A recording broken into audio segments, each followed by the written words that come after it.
തൊഴിലന്വേഷകർക്ക് ഒരു സന്തോഷ വാർത്ത. ഫാഷൻ ഡിസൈൻ മേഖലയിൽ പതിറ്റാണ്ടുകളുടെ വിജയ ചരിത്ര പാരമ്പര്യമുള്ള റോയൽ അക്കാദമിയുടെ പുതിയ ബ്രാഞ്ച് പൂക്കോട്ടുംപാടത്ത് ഡിസംബർ 2 ഉദ്ഘാടനം ചെയ്ത് നാടിന് സമർപ്പിക്കുന്നു. Royal academy, institute of fashion technology, near bus stop, Pookkottumpadam. Karulai ഉൾവനത്തിൽ അധിവസിക്കുന്ന ആദിവാസികൾക്കും ഗുഹാനിവാസികളായ ചോലനായ്ക്കർക്കും മാത്രമായുള്ള നെടുങ്കയത്തെ പോളിംഗ് ബൂത്ത് തെരഞ്ഞെടുപ്പിന് ഒരുങ്ങി.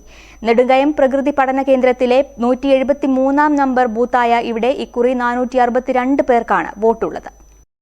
നെടുങ്കയം, മുണ്ടക്കടവ്, പുലിമുണ്ട, മാതൻകുന്ന് തുടങ്ങിയ ആദിവാസി സങ്കേതങ്ങളിലെ പണിയ കാട്ടുനായ്ക്ക വിഭാഗക്കാരെ കൂടാതെ ഉൾക്കാട്ടിൽ കഴിയുന്ന ചോലനായ്ക്കരായ ഗുഹാവാസികളും ഈ ബൂത്തിലെ വോട്ടർമാരാണ്.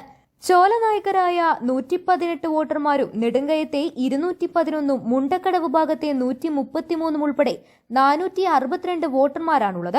ഇതിൽ 254 പുരുഷ വോട്ടർമാരും 208 സ്ത്രീ വോട്ടർമാരുമാണുള്ളത്. വനത്തിനുള്ളിലെ മാവോയിസ്റ്റ് പ്രശ്നബാധിത ബൂത്തായതിനാൽ കേന്ദ്രസേന ഉൾപ്പെടെയുള്ള പോലീസിന്റെ പ്രത്യേക കാവലിലാണ് തെരഞ്ഞെടുപ്പ് നടക്കുക. കഴിഞ്ഞ ലോക്സഭാ തെരഞ്ഞെടുപ്പിൽ ഇവിടെ 60.95% പോളിംഗ് രേഖപ്പെടുത്തി. മുൻവർഷങ്ങളെ അപേക്ഷിച്ച് നെടുങ്കയം ബൂത്തിൽ പോളിംഗിൽ വൻ കുറവുണ്ടായ തെരഞ്ഞെടുപ്പായിരുന്നു കഴിഞ്ഞ ലോക്സഭാ തെരഞ്ഞെടുപ്പ്. അതീവ സുരക്ഷയോടെ വോട്ടിംഗ് യന്ത്രങ്ങൾ ഉൾപ്പെടെ കേന്ദ്രത്തിലെത്തിച്ചു. News bureau, Karulai. Teddy Baby Diaper and Pants, made for Indian baby body type.